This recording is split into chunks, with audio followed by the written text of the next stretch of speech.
What if everything you knew about refugee protection was a lie? What if the very definition of sanctuary could be rewritten overnight, not to save the world's most vulnerable, but to advance a political agenda?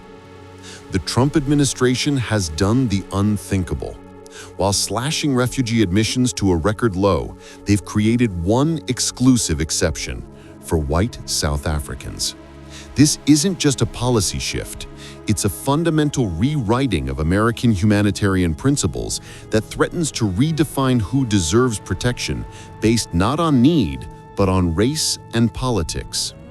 In this video, we will expose the truth behind what critics are calling Trump's apartheid refugee program.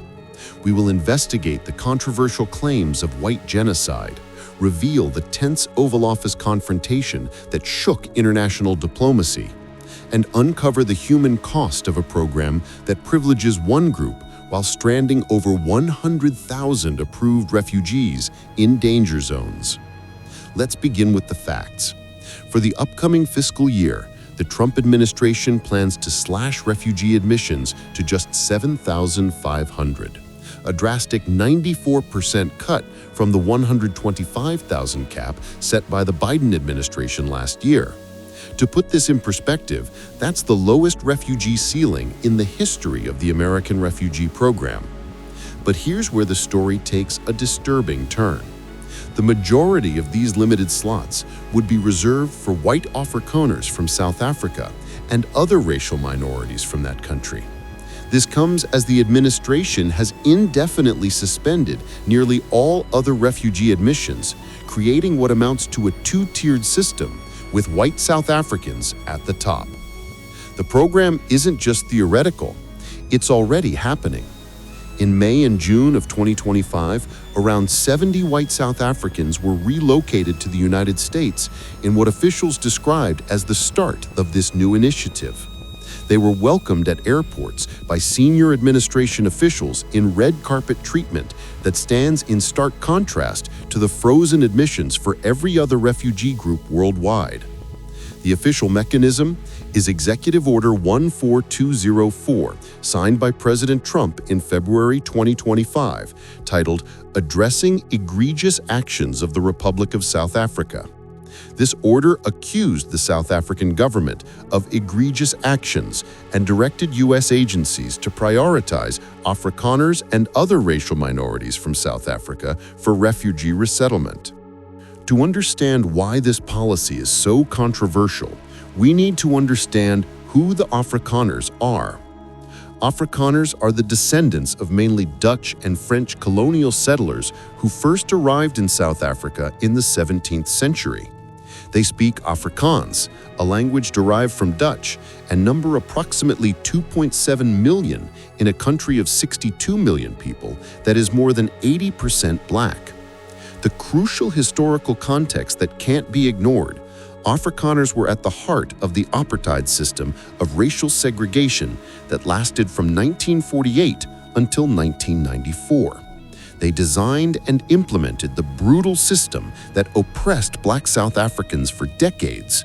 Their leading role in apartheid has led to lingering racial tensions, though most Afrikaners have embraced South Africa's multiracial democracy. Today, Afrikaners are represented in every facet of South African life, as successful business leaders, prominent sports figures, and even serving in government. They are not, by any objective measure, a marginalized group economically or politically in South Africa. So what exactly is the persecution that the Trump administration claims justifies this extraordinary refugee program? The administration points to three main issues. First, they allege that Afrikaners face systematic race-based violence, with White House advisor Stephen Miller calling it race-based persecution that fits the textbook definition of why the refugee program was created.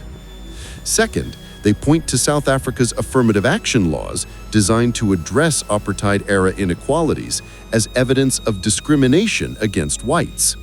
Third, they cite a new land reform law, the Expropriation Act of 2024, that allows for land redistribution without compensation in certain circumstances. But here's what the Trump administration isn't telling you.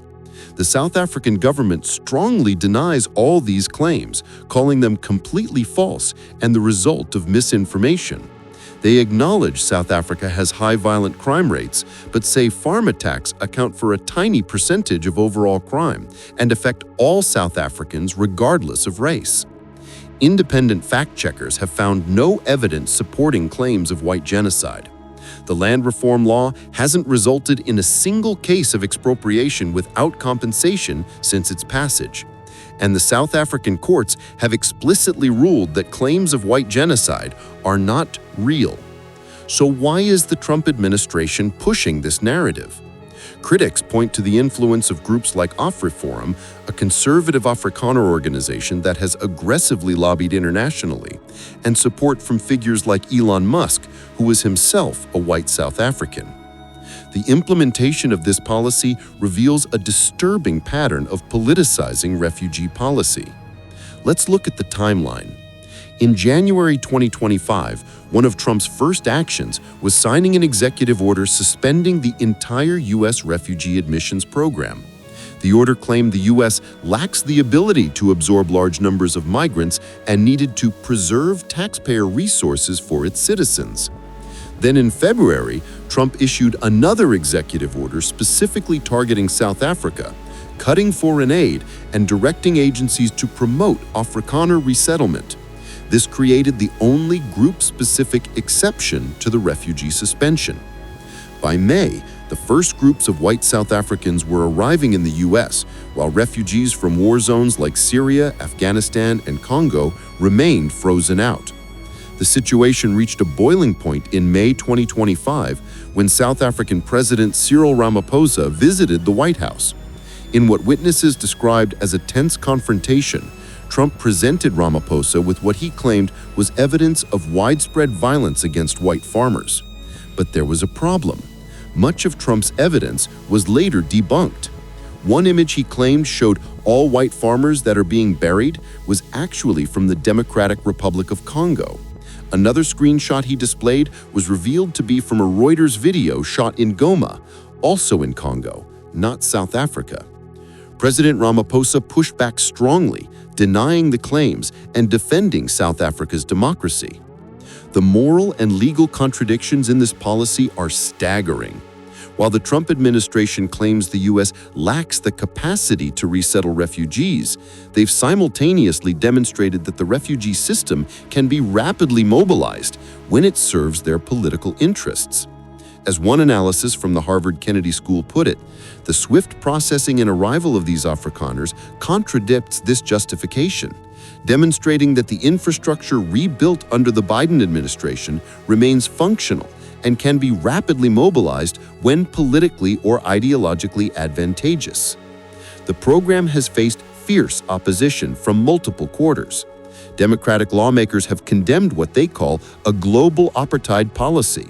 Senator Jeanne Shaheen called it an attempt to rewrite history, while Representative Gregory Meeks described it as not just a racist dog whistle, it's a politically motivated rewriting of history.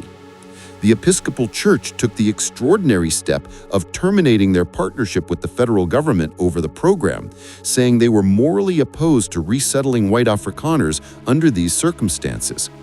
Meanwhile, the policy has created what one refugee organization calls a humanitarian crisis for other refugee populations. Over 100,000 already approved refugees, including survivors of violence and torture, and families separated across continents, have been stranded in dangerous conditions. Consider the human cost. Doa, a single mother with 3 children who are documented survivors of violence and torture, had her flight to the U.S. canceled. The Sum family from Myanmar, split between Texas and a refugee camp, had their reunion flight canceled at the last minute. These are the people being passed over to prioritize white South Africans. As the analysis from Harvard Kennedy School notes, by legitimizing these claims through refugee resettlement, the administration signals a willingness to politicize both domestic and international refugee frameworks. This practice undermines the principle of non-discrimination reflected in the Refugee Act of 1980 and deviates from global norms that seek to ensure refugee protection is based on vulnerability rather than racial or political preference. So what are we left with? The Trump administration's South African refugee program represents a fundamental shift in American refugee policy, from needs-based protection to politically motivated selection. It privileges a small group of white South Africans based on disputed claims of persecution, while stranding tens of thousands of genuinely vulnerable refugees. The program has damaged international relations with South Africa, prompted religious organizations to sever their ties with the government, and sparked widespread condemnation from human rights advocates. But perhaps most disturbingly, it reveals that the barriers to helping genuine refugees were never about capacity or logistics. They were always political. As the Harvard analysis starkly concluded, the barriers are never technical, they are political. This policy forces us to ask uncomfortable questions. Who truly deserves protection? Should refugee status be granted based on need or political alignment? And what does it say about America when we turn away the world's most vulnerable while rolling out the welcome mat for those who align with a particular political narrative? We've covered the claims, the controversy, and the human cost, but this story is still developing. The administration plans to formalize the 7,500-person refugee cap once consultation with Congress occurs.